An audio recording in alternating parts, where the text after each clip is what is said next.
trader crypto renommé Ali Martinez a récemment évoqué un potentiel rebond majeur du Dogecoin. Dans son dernier graphique, il souligne que le stock RSI sur la période hebdomadaire montre des signes de croisement haussier, une indication qui a historiquement précédé de grands rallyes pour Doge. Martinez précise que lors de précédents croisements haussiers, le Dogecoin a connu des sursauts significatifs, atteignant 88% en octobre, 187% en février et même 444% en septembre de cette année. Actuellement, le graphique hebdomadaire tente de former un doji, un signal potentiel de renversement haussier. Si cette formation se confirme, Dogecoin pourrait envisager une nouvelle hausse parabolique. Toutefois, la prudence est de mise, car la confirmation du modèle dépend de l'évolution des prochaines bougies, et le marché est toujours en mode correction.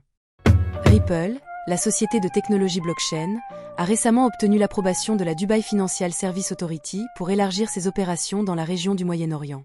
Cette étape stratégique permet à Ripple de s'implanter solidement dans le marché des paiements transfrontaliers, qui représente environ 40 milliards de dollars aux Émirats arabes unis. Grâce à cette licence, Ripple pourra offrir ses services de manière plus flexible et accessible, renforçant ainsi son rôle dans l'écosystème financier régional. Dubaï, en tant que centre financier clé, attire de nombreuses entreprises technologiques, et l'entrée de Ripple marque une avancée significative pour l'adoption de solutions de paiement innovantes basées sur la blockchain. Le marché des crypto-monnaies et des solutions de paiement numérique est en pleine expansion, et cette approbation positionne Ripple comme un acteur majeur dans cette dynamique.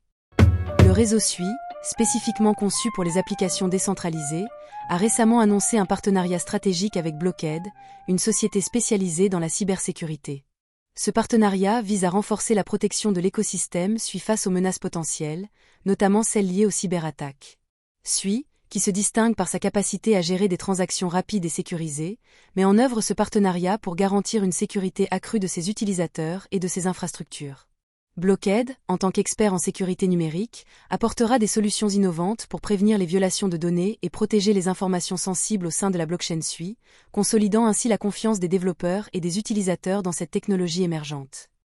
Richard Teng, le PDG de Binance, a déclaré que la réserve Bitcoin récemment annoncée par le président Donald Trump pourrait inciter d'autres gouvernements à adopter des stratégies similaires. Cette réserve stratégique, qui inclut environ 200 000 BTC déjà détenus par les États-Unis, marque une évolution significative dans la perception des crypto-monnaies par les institutions gouvernementales. Trump, qui aspire à faire des États-Unis la crypto-capitale du monde, a déclaré que cette initiative pourrait également renforcer le secteur des actifs numériques face à des attaques auparavant subies durant l'administration Biden. Les réactions à cette annonce ont été variées, certains économistes exprimant des doutes quant à la viabilité de cette démarche. La création de cette réserve souligne un changement dans l'approche politique envers les crypto-monnaies et pourrait transformer la dynamique du marché mondial des actifs numériques. La Russie, dans un contexte de régulation accrue des crypto-monnaies, a décidé de légaliser le trading crypto, mais sous certaines conditions strictes imposées par la Banque centrale russe. Cette initiative vise à encadrer le marché des crypto-monnaies, tout en préservant la souveraineté financière du pays. Les détails du cadre réglementaire incluent des exigences liées à l'identification des utilisateurs et au contrôle des transactions pour éviter le blanchiment d'argent et d'autres activités illicites. En parallèle, le gouvernement russe s'efforce de développer son propre écosystème numérique pour contrer l'influence des plateformes étrangères et garantir une meilleure traçabilité des opérations.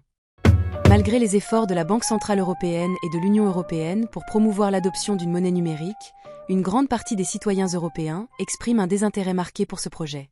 Cette monnaie numérique de banque centrale est perçue par de nombreux Européens comme une intrusion dans leur sphère financière et un moyen de surveillance accrue. Les préoccupations principales incluent la protection de la vie privée et le risque que cette nouvelle forme de monnaie devienne un outil de contrôle économique. Ce rejet reflète un scepticisme croissant face aux initiatives de numérisation impulsées par les gouvernements, et spécialement par l'Union européenne et la BCE, soulignant un besoin de dialogue plus profond entre les décideurs et les citoyens sur les enjeux de la finance numérique. L'Argentine a émis un mandat d'arrêt international contre Eden Davis, CEO de la société Kelsier Ventures, en raison de son implication dans l'escroquerie du meme coin Libra.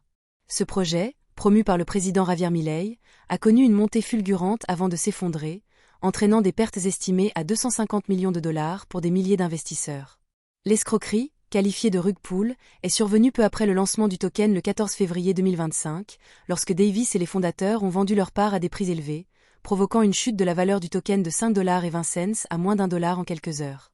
Cette affaire a été surnommée CryptoGate, illustrant les risques croissants associés aux actifs numériques, notamment les meme coins, qui sont souvent perçus comme des investissements spéculatifs et peu fiables.